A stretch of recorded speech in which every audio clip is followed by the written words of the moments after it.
So the beings are highly benevolent, high consciousness, right? All this stuff into the afterlife realm, have this wild ability, wild expansion of time. And there's biological contact events. So in the year 1998, it goes biological for me, and I experience all the same biology contact events that everyone else does. And it's a period of my life, and then it ends. So it starts and it ends. And basically, it's the rising is in the year 1997, the end of 1997, this consciousness event that happened to me. And then right afterwards, what's obvious to me is it changed my chemistry, the rising changed my DNA. And the beings are very interested in that then. So then it became biological. They also have a cow in one of the crafts, claiming or showing that they are involved in cattle mutilations. Right? These things are disturbing to human beings. And yet we're dealing with these high level beings, right? They don't think about the body. My whole premise here is that they don't think about the body the way we do. And this is fundamentally Vedic by nature, that when you rely on the consciousness, the spirit form, that changes the perception of the corporal form. So the beings display this to me. This is how they obviously think. They don't think about the body the way we do. They don't think about physical existence the way we do. And, humans become very attached to the body. So these things are very personal violations. And yet the beings are very different. They are in this kind of higher space about it all. And I think it was Linda Moulton Howe, one of her Earth Files I watched, where she did a questionnaire to her. I think she has 1,000 and something contactees that she has on a list. And so she did a questionnaire, sent out a questionnaire to them. And the question was asked, are you having a biological event? And then if you are having biological contact events, do you want them to stop? And would you want your contact events to stop? Even though you're having biological contact events, do you want the contact events to stop? And 75, something along those lines, very high, said no, they don't want them to stop. And most experiencers I know, at least the experiences that I've been in touch with, I'm certain there's probably others who don't fall into this, but we kind of all get it. You're in this other space with them. It's kind of the vibration changes, the feeling of the room and everything, the craft and who they are all changes. So this biological content it doesn't have the same feeling it does for humans. And so you get on their level about it. And that's kind of what happened here with me as well, too, where I was having biological contact events, but I was accepting it at the time. And though it got hairy and out of control at one point, but it is part of the reality of these beings, is that there's biological contact events as well. Also, the beings have a really bad rep for being deceivers. And listen, for me, when the beings didn't tell me something and they left information out, that was because I lacked understanding, or I lacked information to make sense of what they were doing. And so they just wouldn't tell me. And yet I have 26 contact events. So they eventually do tell me things, yet it required knowledge, right? That I gained over time. So showing me there's no deception, that there was just this understanding that I couldn't understand. So there's no point in even telling you. And that's what I think is going on here too. I don't think the beings are deceivers. I never experienced them lying. They're communicating telepathy. So I'm not really clear. And you can feel them. So I'm not really clear how they could lie. But second to that is they were really just transparent once I gained enough wisdom about something or information about something. And then they became transparent and showed us everything. So I think that's what's always also going on here. At least that's the case for my contact events. Okay, so now we're going to get into the kind of the bulk of the presentation. This is the planetary stuff, and this is what connects to this disclosure and this content that's coming out now, right?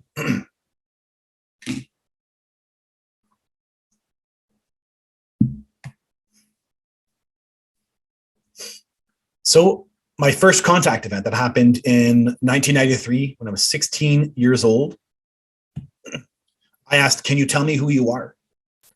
And she says, we are humanity's agents of change. She doesn't tell me their species name or anything. She doesn't give me any information, but she says, we are humanity's agents of change. And at some point, she projected an image into my mind. and showed me an image of the planet Earth, a human, and an ape. And that what's about to happen, that there's this change that humans are going through right now, and it's an evolution that's about to occur, and that the scale of evolution is massive. It's too large for us even to understand or comprehend. And that the scale is something of the similar to an ape transforming into a human. It's like, that's what's going to happen to you guys. There's a transformation, an evolution that's occurring, and it's so out of the realm of the ape to understand it would become a human, vice versa. In my third contact event, she's showing me these little babies, these jars of little gray aliens in this fluid, and she's basically explaining this is how our kind is made. In this contact event, she also tells me we made humans, or at least that's how she kind of frames it, that we made your physical body, your corporal forms, for your spirits to go into, and we did that in an ancient era. So that matches this kind of Lou Elizondo idea that our biology has been not messed with, but our human biology has had an interaction with an alien species many era ago. But also in this contact event, she says, explaining me, because apparently I have their genetics in me, which now these kind of things match up with John Romera's ideas. We plant our seeds into human mothers' wombs to make the fetuses grow to be like us. We do this to bring humanity to a galactic level, so humans can be part of the galactic society. In my seventh contact event, she explains to me that they belong to a federation of planets, and that there are other species involved, the other species that were aware of the rising, this genetic thing that they did to me, this consciousness thing that was being observed by other species, and that they're aware of this. I presented on this contact event a month before Haim Eshed was interviewed, and then mentioned that the government is aware of a federation of planets, and that became a headline across the planet, right? And so that was really cool. And that video is up on the Vancouver UFO YouTube channel. Okay, so at this point in the story, I'm traveling now. I had the rising occur by my 9th contact event. I had the rising occur, and now I'm traveling. I'm kind of this hobo. I'm living out of my car. I'm exploring nature. I'm having this kind of really free time. I'm running into people and having these adventures. And then these contact events are happening in between everything.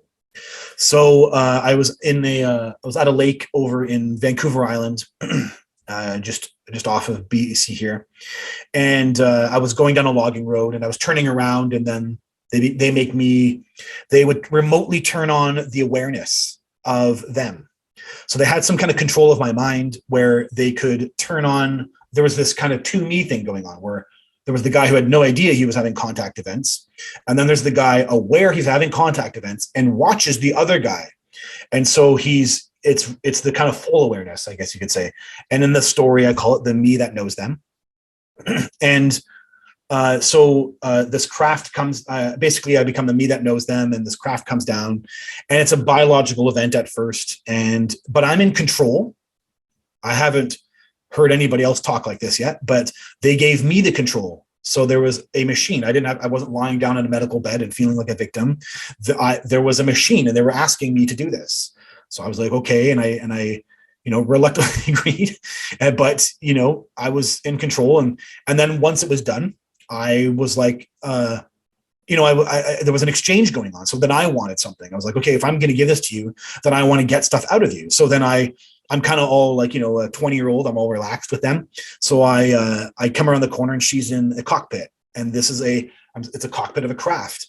And then I sit down on the other seat. So it's these 2 seats, and the cockpit is all black. It's pure black. The floor is black. The chair is black. The window is even blacked out. Everything's just pure black. And there's these meters, like these like a meter is like you would see on an aircraft or something. They were like gauges. That's what I'm trying to say, gauges. And then on here, there was like holograms, like these kind of wispy holograms are coming up. And so I sit down, and she says, I'll be leaving for a bit. I said, where are you going? Everything's in telepathy, by the way. And the telepathy with them was not it's not this kind of airy fairy telepathy. It's like punches. It's like punches of clear information. I say that they actually know English because at times through that punches are things that are distinctly English, like my name. She would say sometimes saying my name, and but it's this kind of like form, this information being sent at you in very clear, concise, translatable language. So she's saying, "I'll be leaving for a bit," and so I repeat, I say, "Where are you going?" She said, "Not far, to your Zeta Reticuli star system." So this is a really weird thing for her to say, but it's so the rising, the thing that happened to me was so mysterious to my brain. A month before, I'm in a library and I'm reading, trying to figure out this alien connection to this, because anyway, the story is so too detailed, but there was a reason I was in the library trying to understand something about gray aliens. For the first time ever, I was trying to, Whitley Strieber talks about aliens, and he probably mentioned Zeta Reticuli in his book, but I didn't retain the information. I wasn't studying the stuff, right? And at this point, I was trying to like understand what the rising was, this thing that happened to me. So I was looking into gray aliens, trying to like understand things.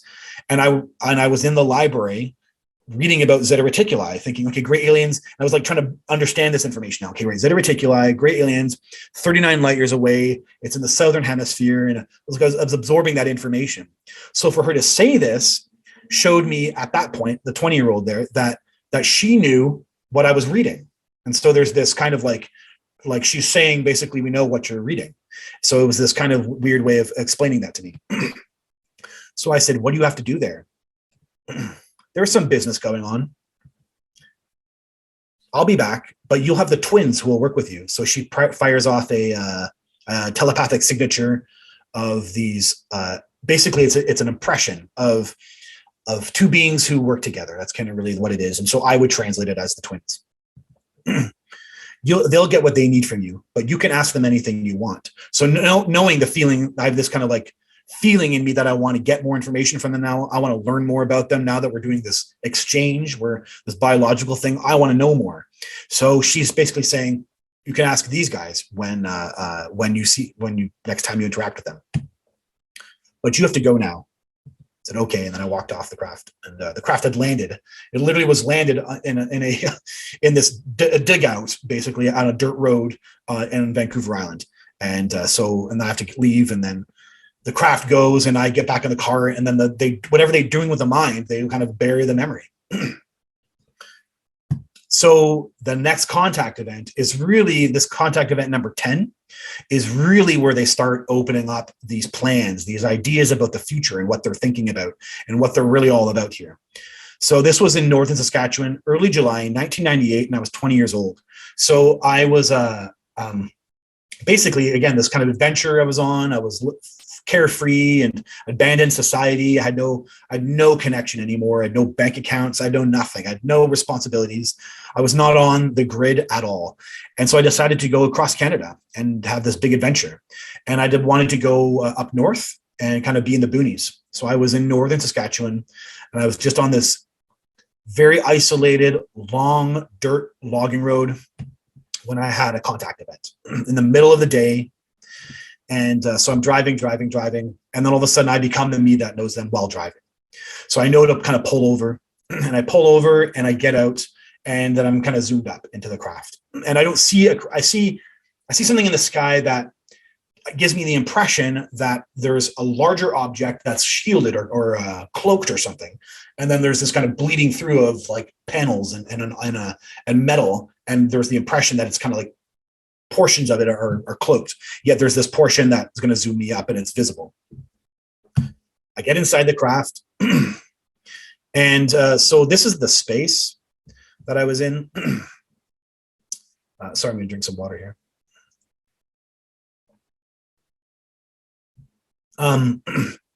So this was a dark, low lit is basically how I would say it. Low lit, but there was a stage, a slightly raised area in the back here, and the stage was lit up. It had a large warehouse-like feel, like it was metal, like it was almost metal pieces or something were hanging up top. These were medical beds, and I didn't do this properly, but there's a cow right behind these on this one here. And these were these two beings, and they gave me the impression of twins. These two gray aliens that look identical. And they were wearing like scientific white coats, lab coats, basically. And that was kind of really weird that they were doing that, but that's what it was. And there were these two bodies. That's all I could see from the vantage point, were these two human bodies on these medical beds. And the one projects out, "Hello, Jeff. We're grateful to work with you at this time. Come, let us show you around." But first they want a semen extraction, and I'm in control of it, standing, and it's a machine over here, and it's this crazy machine, and then that's done. And again, when that's occurring, there is this feeling of exchange. I give to them, and they give me information. So when that's done, he says, "Come here." He wants to show me something. And then these are these bodies, and as I get closer up to them, it's obvious. They're dead human bodies. So I don't want to have a presentation where I've kind of gone emotion. I display the emotions of how I was living it in the moment. I won't do that. So I'm not acting as much. I'm going to pare it down, the kind of emotions, but I'm just going to kind of say it as I experienced it. "So what are you doing?" I was disturbed by this sight here. And then off the hand, he says, "We're making the new human. But these people are dead."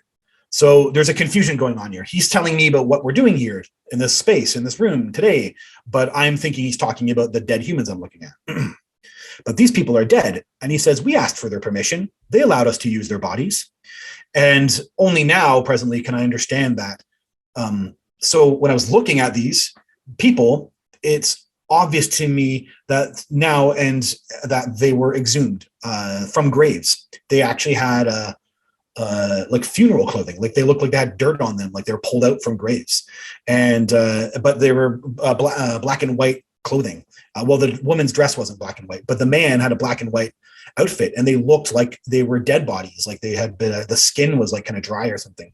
And the woman's the old lady's chest was open, and there was like arteries and stuff, and it was pretty disturbing. But what he's saying here is very fascinating, because it's kind of like they're still respecting the spirit that housed the body, and they asked for permission from the spirit, and the spirit said, "Sure, it's just we don't use the body anymore."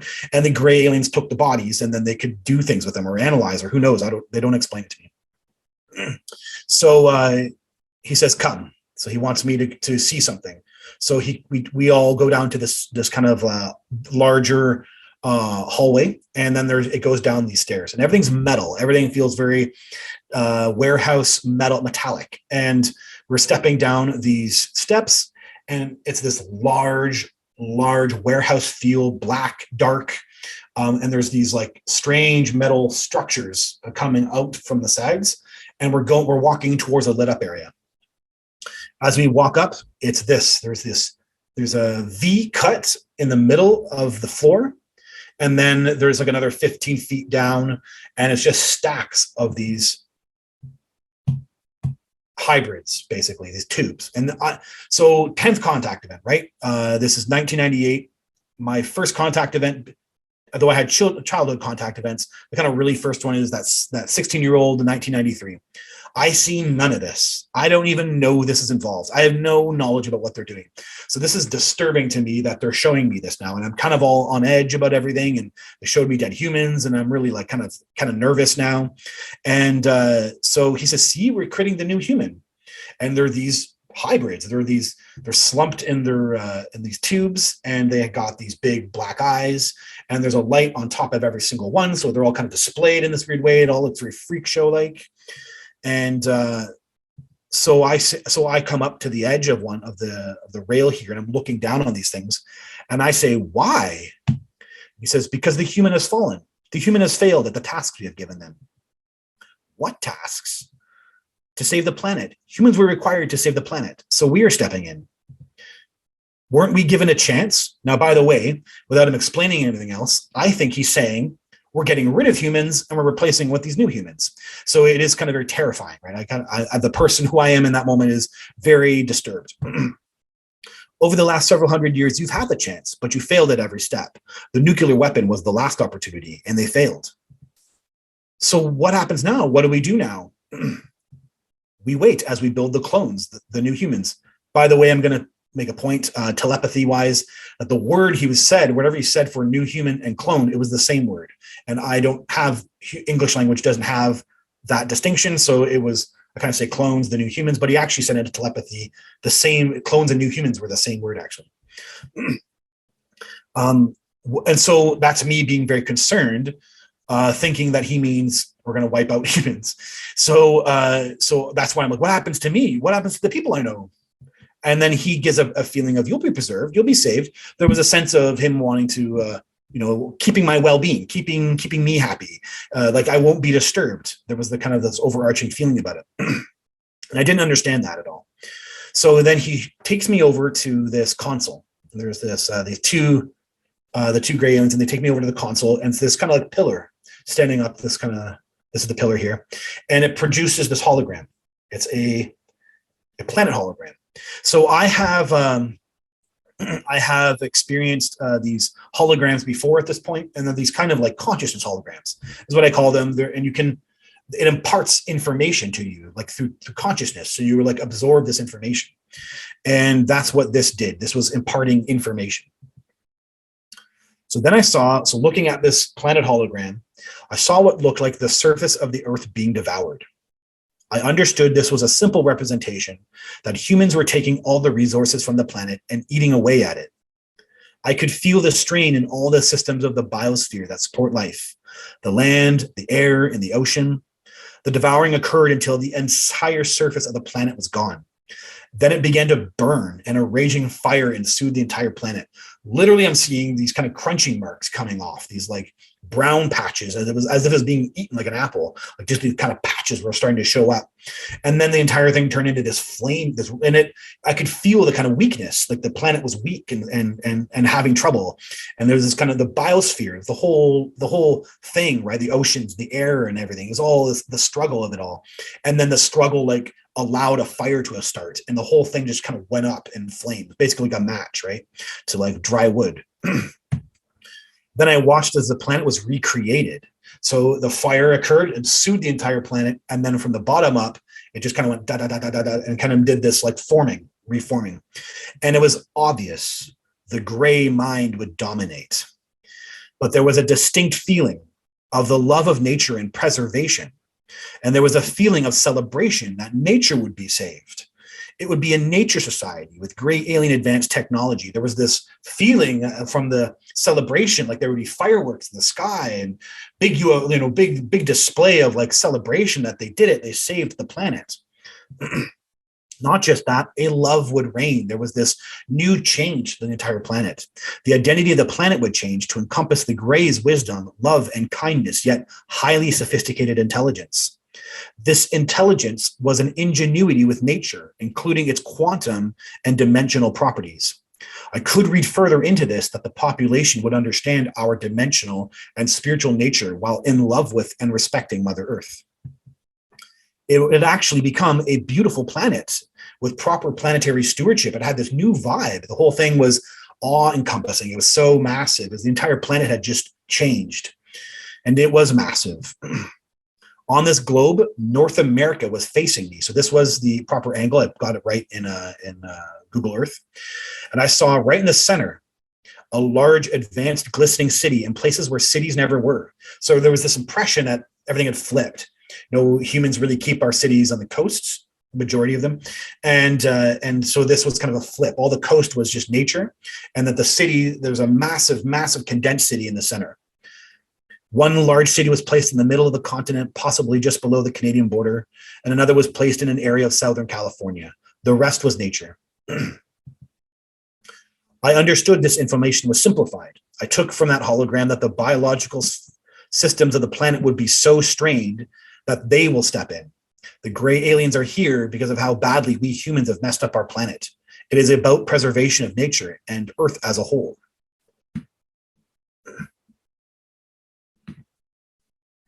I felt that this was something to do with the Federation and that mature planetary stewardship may be common in the galaxy. There was this other where they gave me this peek into this idea that there was other species and there was a Federation and that they kind of had agreements between them all. So there was this idea that we were being put up on a galactic level, and that the way that this whole new thought about the planet was in line with everything on the galactic level. So it kind of gave this impression of like planetary stewardship might be common. These changes that are kind of required or needed to be made now, and humans kind of are refusing. We're kind of like, no, we don't want to play that way. And so there's this kind of conflict, right? So this is what the species do in the galaxy: properly manage their planets, and that humans have the capability for this level of responsible planetary stewardship, but refuse to let go of our systems that destroy our planet. So I was, the 20-year-old was pretty upset. So what happens now? Again, kind of just like, where's this going? What happens? And he says, we're building the population. And then I looked back at the hybrids all in the tubes, and I was pretty disturbed as a 20-year-old that it was just disturbing, right? There's no other way to frame that. We go back upstairs and we talk more. And I won't present all of that contact event here. There is some very powerful information, but some of it is very relevant to this presentation. So I was able to ask questions and they were giving me answers. So I said, it felt like you said we were given opportunities over the last several hundred years. Humanity was given several opportunities to change the course of history, and the last one being the nuclear weapons. So again, that kind of gave, when he said nuclear weapons, there was a 50s and 40s impression. Without giving specific events or dates, he was telling me that something had happened in the 50s and 40s that confirmed a choice was made, right? So when else were you in history? And at this point, he projects an image of the Nazi Reich. And it was a kind of a data download or something where he gave more information. And I could feel that was the first time gray aliens showed their faces to humans, kind of in the urgency that we need to change our ways. I had one person ask me, like, why do you think they did the Nazis? And my whole feeling from these aliens is never that they're sitting there looking at it geopolitically like we are. They're looking at us as a species on a planet, and that every time they're approaching a government, they're thinking, you're the most powerful. How about if we tell you that these changes need to occur, since you have all this power, will you change? And that's kind of what I think is going on here. They're just approaching the most powerful people with an anticipation that you could help change the entire planet if you take this information seriously. And that's kind of what they said here. They kind of said we approached the Nazi Reich. So I was grateful to learn that.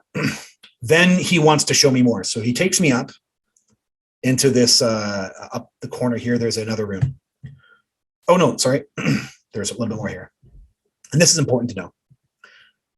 So we showed up in your 1600s, is what he says here. Seeing the direction your planet was taking every effort to gently curb the population, but the grabbing function of the mind was too strong. So you have to interpret this yourself, right? This is what I heard from them. And the grabbing function, so he explains previously, I didn't go into it, but he does explain the human brain has this kind of weakness, and it's the ego. When he's in the telepathy, I know he's referring to there is actually a spot in the brain for the ego, and it's the kind of the me, mine, and I, the kind of the need to separate and create individuation and to kind of make it all about oneself, right? Ego, right? So the grabbing function of the mind was too strong, and the idea being is he's saying it's kind of in society, this kind of like grabbing function. We don't have a unity function. We have kind of this individualistic that kind of separates everything out, and it's causing all these problems in the end. So it had already planted itself in so many different facets of your society, including your human religion. Your human religion perpetuated the simple idea of the grabbing function of the human mind. This is why your species has fallen. This is a huge, I think this is massive for philosophically for humans, what's going on here. Your religions believe in the grabbing function. Had you had a religion that believed, okay, let me back up. So what I'm certain he's saying is, if you think about this, it actually makes all logical sense. That from their perspective, the spirituality might be kind of the answer to all this stuff. If we kind of had this collectivism about our reality, and without it, we're too fractured to deal with the problems of the planet. And the fractured is really what's going to cause is going to allow the problems to kind of coexist, and then maybe it blows up and turns into a raging fire on the planet. Who knows? But the idea that there's this fracturedness, and the spirituality is the only way to really create a sense of unity, right? That's what spirituality always is. And even at the core of our institutionalized spirituality, which is all the religions, even they fought against each other, right? Even at the point where we're coming towards a global identity, maybe humans are kind of verging on a global identity, but we still have all the religions really keeping everything separate and not able to make the jump that says, hey, you believe in God and we believe in God, and we got to figure out how to kind of come together so humans have a kind of collective idea. And we don't have that. And so we have this kind of separation. And the separation really is what he's kind of saying is the fundamental philosophical issue with humans, that we never really made the jump over to a collective idea that would help us handle the problems. So that's really what I see out of this. So he says, had you had a religion that believed in the unlimited potential of the higher power and the unlimited freedom of the soul, your species would have survived. What he's saying here is a telepathic impression of what I experienced in this consciousness space on a craft in my first contact event. This thing happened in the white room was an experience of unlimited. It was this experience with God. It was Godhood. It's this, you have this unlimited experience with God. Like you are one with God and God is one with you, and God gives you anything you want. And you have all potential and you have this unlimited capacity, which is what Vedic philosophy teaches humans. And, I was reading Conversations with God, the kind of book by Neil Donald Walsh at that time, that also emphasizes kind of freedom, this experience of absolute and unlimited potential and experience of freedom.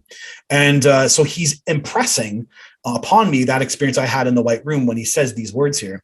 And that really seems to be the crux of it. We couldn't raise ourselves in the kind of level of consciousness to handle the struggles that we're about to experience. So you would have made it. You would have passed over the hump as a species with wisdom. So then he takes me up to that room. So he takes me up to the corner here, and we get into this space. And so what's on? It's this kind of like a metallic room, but in the corner is this raised platform, and then there's this ball of white, just bright white ball of white sitting in the corner. And I know already it's the intelligence of the ship. So, but I do ask and question, like, what's going on here? Like, why are you showing me this? So I say, what's this? He says, this is our creator. This is God.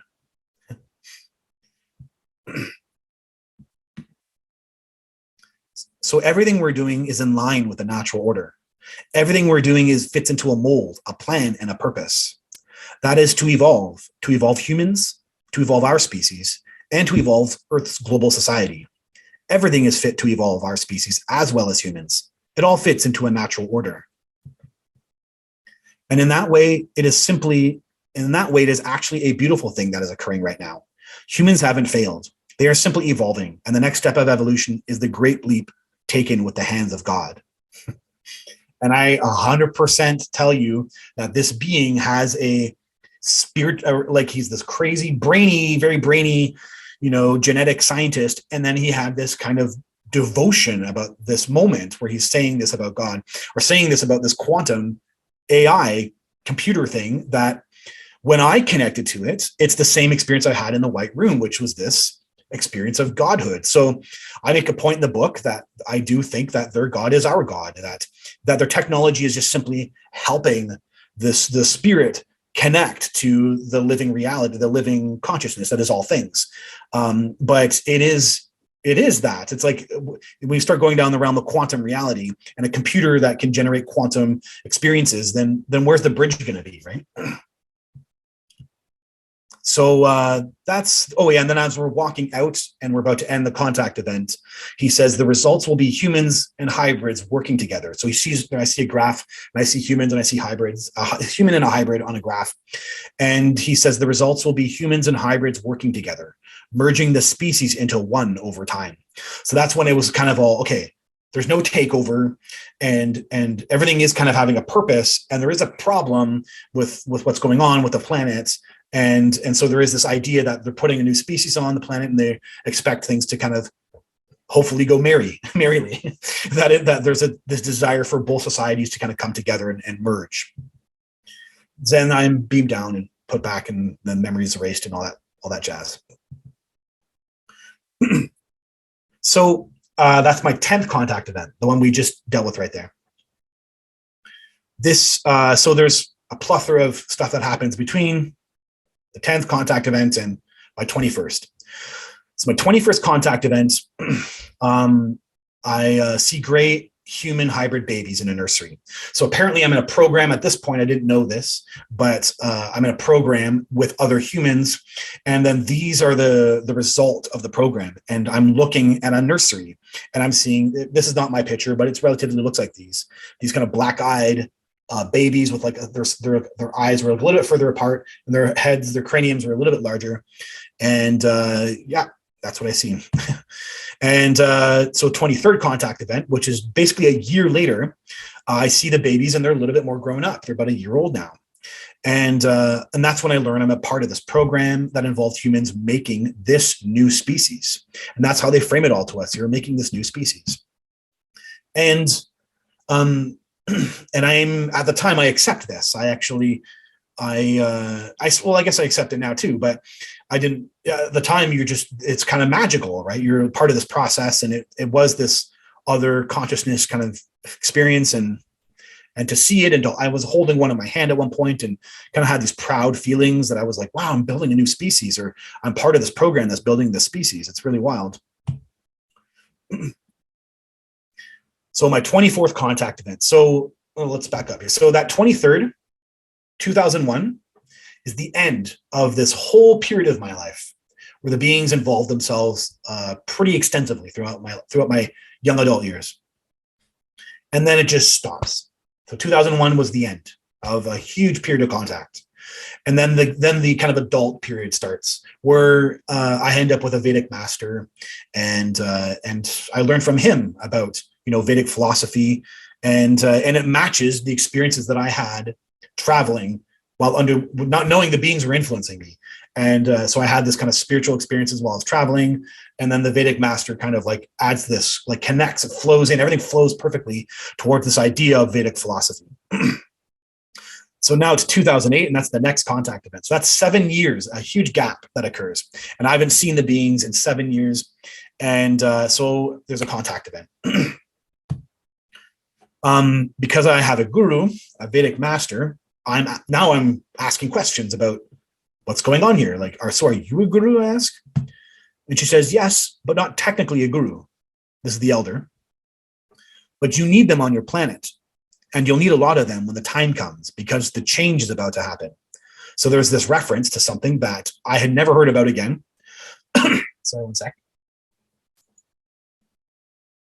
I never heard about any change. Like, I heard about other things, but I haven't heard about a change like this.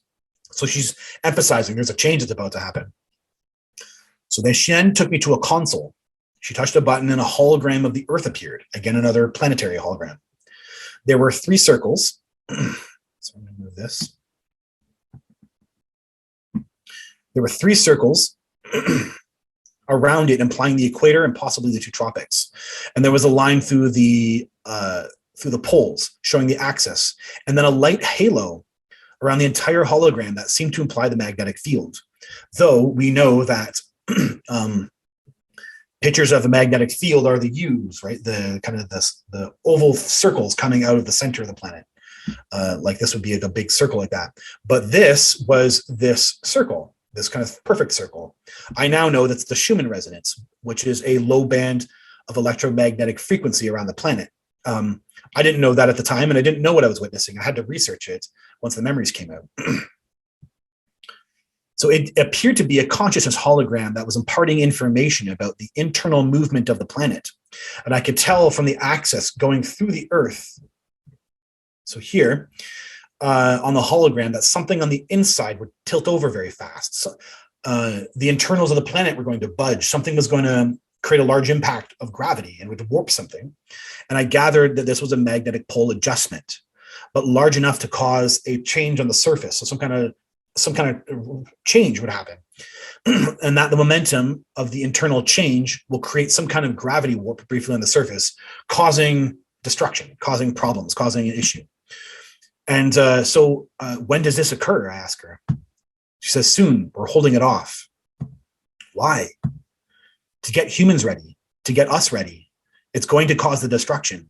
And when it does, that is when we're going to take over. That is when we put the new seeds onto the planet. So as in the hybrids. She continues, at a depth, the planet produces a charge that feeds the life living around it. And that charge will be altered and changed, producing a new frequency on your planet. That's when we step in to take charge of the new frequency. It will be a dimensional shift on your planet, and your species will have the proper stock of genes to make use of it. And we will do it together, humans and our species. Get this? Do you understand? I said, yes, okay. Jeff, the work we are doing is very important. I gave you the answer. Your Earth is protected. Your people will survive, but you're taking stock in a new phase with a dimensional shift. A new time is about to come, and we are playing a part in it with your global family.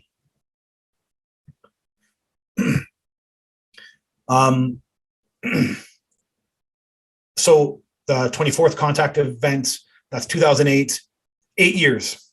Again, a huge gap. No alien contact, no nothing. So contact event number 25. This is where basically she says, time to open up your memories, time to get things opened. You need to heal because the rising had caused trauma. I had long-term pain from it that never healed. And she's like, it's time to open these things up to heal yourself now. So in that contact event, she says, there is a new chapter in humanity being written, my friend. We're coming. There will be a new city. So she projects an image into my mind. And this is the closest I ever found online. It looked kind of like this. This is actually a model, and it's a really cool looking model, but it definitely represents how condensed the image was and the metallic look of everything. She then showed me an image of a glistening city in my mind, much like the one I saw during my Northern Saskatchewan contact event back in contact event number 10, on the planet hologram, where I saw that the gray mind would dominate. In this vision in my mind, I was seeing the city from an aerial view up close.